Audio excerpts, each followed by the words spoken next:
Hi everyone! So for today, what I will share with you are the things that you can do in Cappadocia more than the hot air balloon.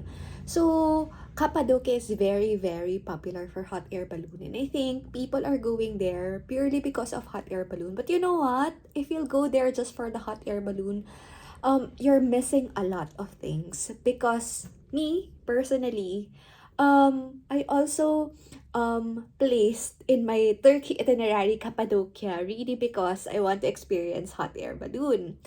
But when I was there, I was so happy because I decided to do many other things other than the hot air balloon, and honestly without any bias.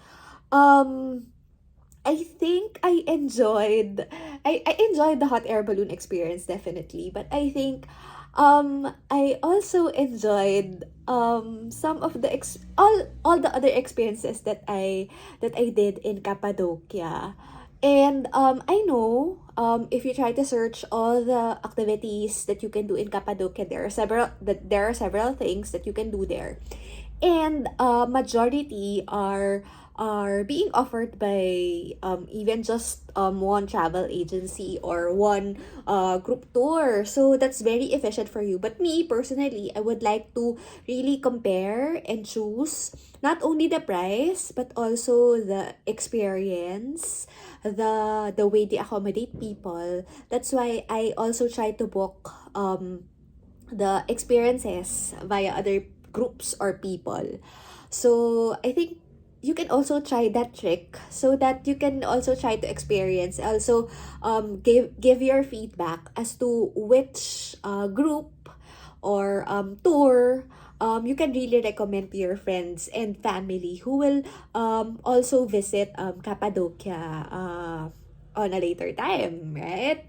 So, maybe the first thing that I will share with you are what are the things or what are the experiences that I think would be really worth it for you guys, because as I've mentioned a while ago, there are several experiences that Cappadocia can offer, and with all those several experiences you're confused and you are overwhelmed as to which one will you pick, which one is for me, which one is worth it, especially that I must admit some of the experiences are not that cheap.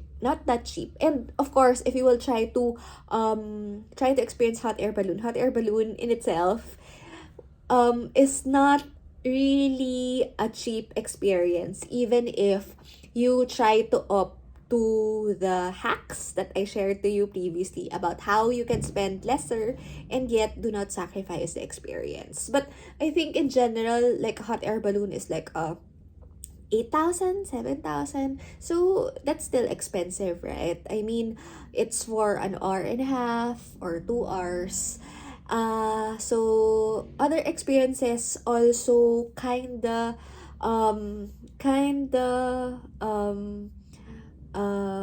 equates up to that amount. But I must say some of the experiences are really worth it. Like, I highly, highly, highly recommend, and I'm really excited for me to share it to you guys. It's that recommendable. That experience is very recommendable. Okay, so just to share, what are the experiences that you can choose from? Not necessarily what I recommend first, but I think just to summarize what you can see once you search or you want to finalize your itinerary for Turkey, or sorry, for Cappadocia in general. So for sure you'll see there a bus tour coming from end to end of Cappadocia, because as I've mentioned, Cappadocia is you need a taxi or you need a car to be able to roam around Cappadocia, and it's very big. You'll have the red tour, the green tour, and I think there's also a blue tour, and then there's a nearby province which is very promising. It's called Pink Lake Salt, which is literally the lake turns color pink. That's why it's very instagrammable and it's very nice, but it's very far from Cappadocia. That's why it will be very expensive, but if you have the budget for it, then I would recommend for you guys to visit that. But on a normal day, I personally did not avail those red and blue lines because I think I can do that. Even I think um one thing that is unique in Cappadocia is that it's really nature in itself, nature in its finest. And I'm not the type of person who is really into identifying what's the difference of each stone formation into another. I'm not that scientific, but yes, I appreciate nature and appreciate all the formations and all the wonders and the stories behind it. But for me, seeing one majestic formation already, which I think would be quite similar with others, especially if I'm not the type of person who really studies about rock formation or all that stuff. It's already okay with me. But again, it's up to you guys. But just to manage expectation, more or less, there are really several rock formations that you will see from end to end point of the tour. So, for me, if you want to be, if you want to manage your budget, um if it's already okay for you to see just like one good formation, and besides, wherever you reside, for sure there's rock formation, because for sure you will be staying in a cave, because that's the a basic thing to do in Cappadocia, staying in a cave and not on a concrete hotel or hostel, right? I mean, that's the unique value of Cappadocia. So for me, that's already enough. But again, it's up to you guys. But just to manage expectation, definitely you would see several things like that, rock formation. And then another thing, if you're lucky, I think you also need to read thoroughly the tour of that green and red tour line, because most of the time it would be that basic, but you will get the most of your money if some of the places will also be added there. Like for example, you can at least go inside a cave, which is very interesting. And I think no one or no country can offer that kind of experience the same way as Cappadocia can. And later, I'll share the story about entering a cave, which there it's already a spoiler. It's one of my recommendation for you guys to try, because it's very unique and it's very very nice. It's something that you can't experience anywhere else. So there, I think that's one of the options if you want to maximize your bus tour. But definitely it will also cost you time, because since you're going from point A to point B and it's quite far, some of the places are far. Sometimes it will take you like 10 hours. So it's almost your whole day already, because of course, there's no mall, there's no commercial center really in Cappadocia. So when you go back to your hotel or to your cave accommodation, it's around like 4 p.m., 5 p.m. And the next thing that you will do, or you may want to do, would be eating dinner or merienda or snacks, because you're tired for the whole day, right? So there. So that's one. And then another experience that you can expect in Cappadocia would be horseback riding.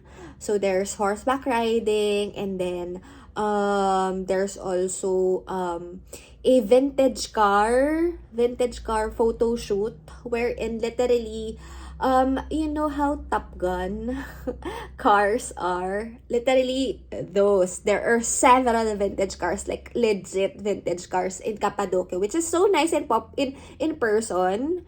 But you don't need to book a tour just to see a vintage car, because I mean, anywhere in the street, especially in the main center of Cappadocia, you can see vintage cars already. They're so nice, and sometimes you can sneak in and get your own photo, or ask someone to get a photo of you. especially if the owner especially if the owner of that vintage car would be someone that you can talk to and ask for a favor, because of course they're making their vintage car as a source of living, so they would want that experience to be exclusive if you book that experience with them. But sometimes there are people, I can attest that there are people that who can help you if you want to have an Instagram moment, an Instagram story moment of you quote unquote riding, even if you're just taking a photo of that vintage car. But definitely it's very, very beautiful. I mean, it's my first time seeing that legit car. And just imagine if you book that, your backdrop would be the hot air balloon and even like a desert feel. So very adventurous, and for sure you will have several likes in your Instagram post. So there. So that's another thing that you can expect. And then what else? You can also have food tasting, food tour for Cappadocia. So those types of things you can also search on within Cappadocia. But the most exciting part, these are the things or the activities that I will recommend to you guys, which I personally tried, and I can attest that I could really recommend. And for me personally, it's worth my money. So perhaps if I enjoyed it, maybe you too can also enjoy that, right? So number one would be definitely entering a cave. Entering a cave which is free. That is the ultimate word, free. I mentioned a while ago, if you book a bus tour, for some bus tour there will be a cave experience and you need to enter there. Sometimes, of course, reality of a tour, since you are in a group, it's really timed. You need to budget your time, wherein, okay, I'll let you be in this area. I'll give you like 10 minutes, 15 minutes, and then you need to go back on this place so that we can go along with our tour. That's, I think, one of the disadvantage also. I mean, of course, it's efficient by nature because you can go to as many places as you could with a transportation. But did you know that there is this place in Cappadocia wherein you can go just riding a taxi, and then you can enter the cave. Of course, the downside there is you don't have an audio file there that you can turn it on so that you know the explanation in it. But I suggest, if you just want those explanation, you can read it through. Or another best thing is that, again, my Airbnb actual experience is, you can hire a host, and then they can tell you all the stories, especially if they're a legit local in Cappadocia, which I really appreciate, because those type of people doesn't only share the things that, the feeling of, if you're in a group tour, it's as if the tourist guide really memorized all the lines that they have to say. But if you hire a host, yeah, for sure, there are some instances that they memorize some things, or it's a basic fact, etc., etc. But I think it's an add-on for them to also share some of their stories, because they can be as candid as you could depending on your reception to them. So it's a plus for me, and I think I can recommend that experience. And what's nice about my favorite thing about entering a cave is to manage everyone's expectation. Entering literally inside the cave is quite an adventure. So the opening of the cave is small. So you really need to bend your body, squeeze in, and even the steps, if there will be steps, it's really, really small. So, well, I'm petite. Even if I'm petite, I had quite an adventure entering. But I'm saying this just for you guys to be ready, but don't be discouraged, because it's not that hard. And even if you're tall or you're big, it's not impossible for you to enter that cave. And please, please, please enter that cave, because once you are inside, oh my gosh, it's so beautiful. I mean, of course, you can see furniture inside, you can see paintings, etc. But what you can see are natural phenomenon. Like, example, there's a cave, and inside that cave is an actual church.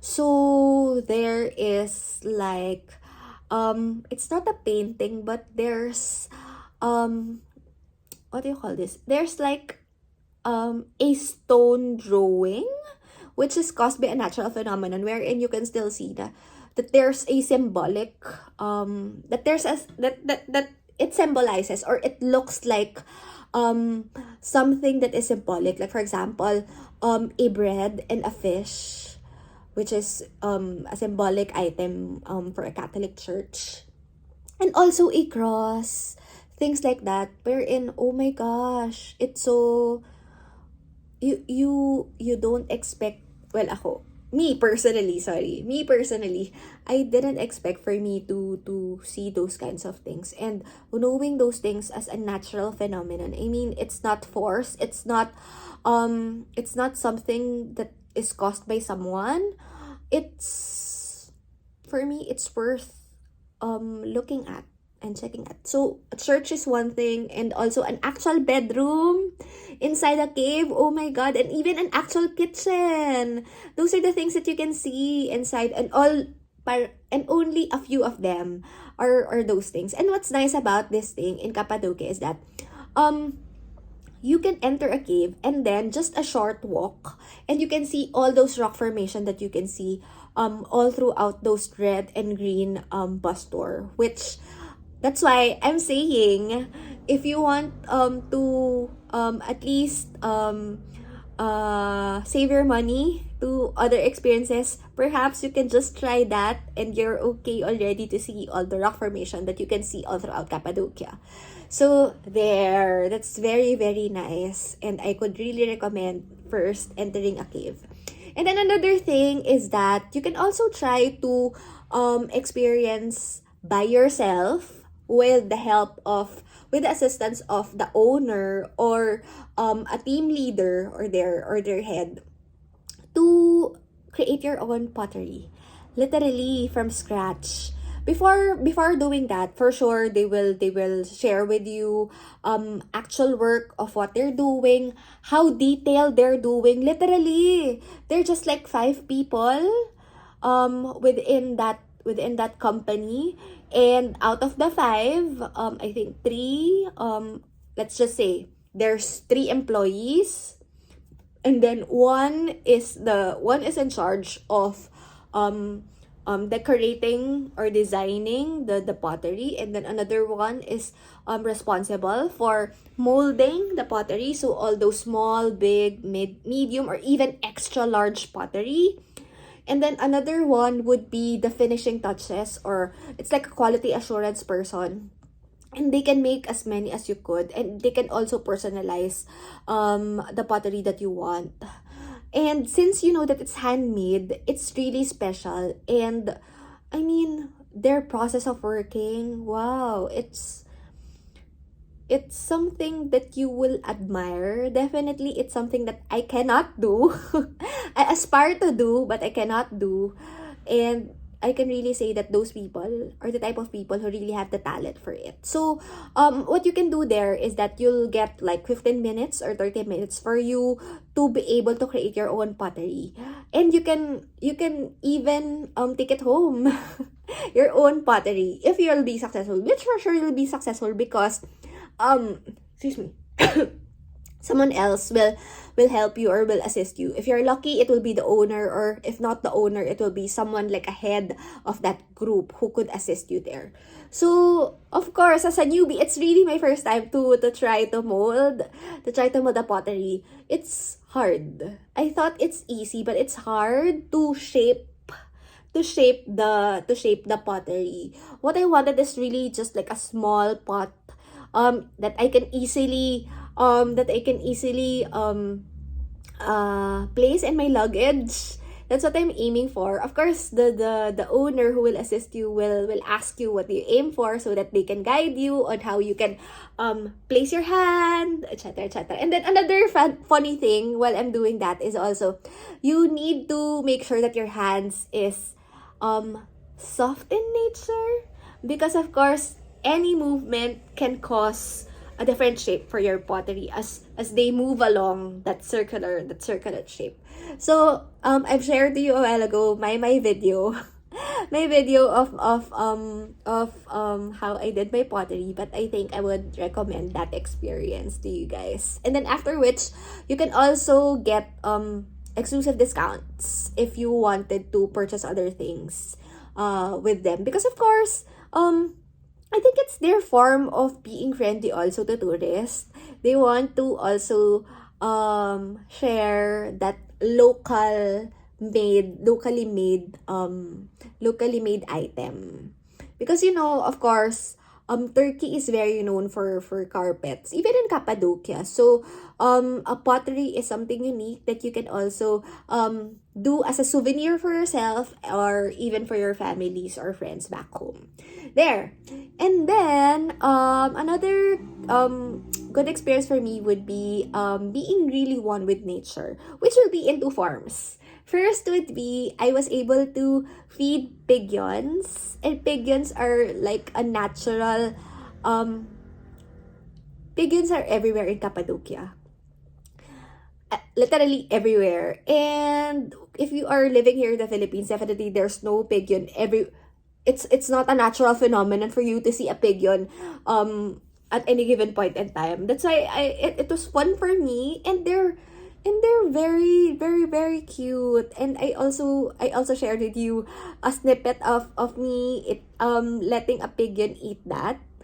And you don't need to spend that much. I mean, sometimes a friendly local can also give you a pigeon food so that you can place it in your palm, and someone else will fly into you. You know that experience is very popular. And my top experience, which I'm very very much excited to share, is the ATV experience. I did not imagine that I will enjoy the ATV experience as much as I did. So, it's my first time to try an ATV experience. And for me, sorry, you may laugh at me, but for me, it's like being out of my comfort zone already. I know it's not that hard, but for me, it's my first time doing an ATV, and it's my also first time doing it alone. So, it's not the usual thing that I do. So, it's nice. So, at first I was worried because I didn't know how to operate an ATV. I mean, I forgot how to drive, how even to drive a normal car. How much more a big car, right?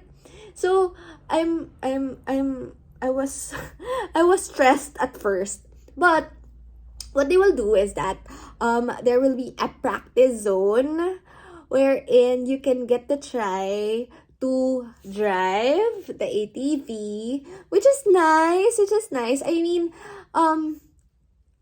it's easy. It's easy to drive an ATV because there's an on and off switch for the motor, and you just need to really hold the wheel, whether you want it to go straight or turn left, right, etc., etc. So there, it's quite easy, and it's very fun because of course they will bring you to a rough road, or even uphill or down. And even if you're quite plenty, like not that plenty, but like 10 or 15 packs, they really look out for you. Even the group is so nice because everyone enjoyed. And of course, you'll get to pause because I recommend for you to try it during the golden hour, which is around like 3:30.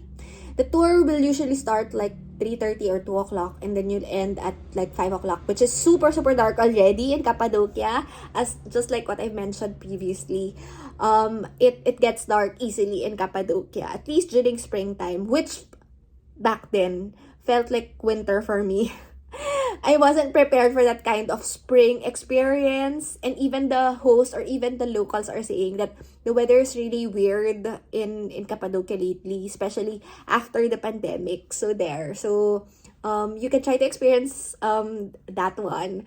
And then it's also funny because the owner or the guides, there's several people, because there's this person who will be the first person of the trail, because they will form a we will form you will form a line.